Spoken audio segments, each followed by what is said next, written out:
Hello. അപ്പൊ ഇന്നത്തെ നമ്മുടെ കുട്ടീസിന്റെ ലഞ്ച് ബോക്സ് നോക്കാം. അപ്പൊ ഇന്ന് അവർക്ക് ചോറ് തന്നെയാണ്. അപ്പൊ തിങ്കളാഴ്ചയായിട്ട് നിങ്ങളുടെയൊക്കെ കുട്ടീസ് എന്താണ് കൊണ്ടുപോയത്? ചോറാണോ ബ്രേക്ക്ഫാസ്റ്റ് ആണോ എന്നൊക്കെ കമന്റ് ചെയ്യണം കേട്ടോ. അപ്പൊ ദേ അവർക്ക് രണ്ടുപേർക്കും സ്പൂണും കൂടെ വെച്ചു കൊടുത്തിട്ടുണ്ട്. അത് അവരുടെ സ്കൂളിൽ നിന്ന് പ്രത്യേകം പറഞ്ഞിട്ടുള്ളത് കൊണ്ടാണ് കേട്ടോ. പിന്നെ അടിപൊളി വാഴക്കൊമ്പ് തോരനുണ്ട്. പക്ഷെ ഈ പിള്ളേർ കഴിക്കുകയൊന്നുമില്ല. പിന്നെ എൻ്റെ ഒരു സമാധാനത്തിന് വേണ്ടി ഞാൻ വെച്ചു കൊടുക്കുന്നതേ ഉള്ളേ. നിങ്ങളിൽ എത്ര അമ്മമാർ ഇതുപോലെ നമ്മുടെ സമാധാനത്തിന് വേണ്ടിയിട്ട് വെച്ചു കൊടുക്കാറുണ്ടെന്ന് കൂടെ ഒന്ന് കമന്റ് ചെയ്തേക്കണേ. പിന്നെ അവരുടെ ഫേവറേറ്റ് ആയിട്ടുള്ള ഉരുളക്കിഴങ്ങ് ക്യാരറ്റ് മെഴുക്കുവരട്ടിയാണ്. അപ്പൊ അവരുടെ ചോറ് റെഡിയായി.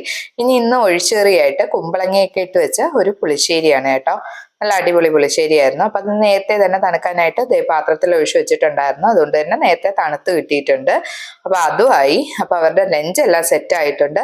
അതുപോലെ തന്നെ വെള്ളമൊക്കെ നേരത്തെ തന്നെ ബോട്ടിലിൽ എടുത്ത് വെച്ചിട്ടുണ്ടായിരുന്നു. അപ്പൊ അതുമായി. ഇനി സ്നാക്സിന് ഇന്ന് മുറുക്കാണ് കേട്ടോ. അപ്പൊ അതിന് രണ്ടുപേർക്കും പാക്ക് ചെയ്ത് എടുത്തിട്ടുണ്ട് കേട്ടോ. അപ്പൊ നമ്മുടെ കുട്ടീസിന്റെ ലഞ്ച് ബോക്സ് എല്ലാം ഇന്ന് റെഡി ആയിട്ടുണ്ട്.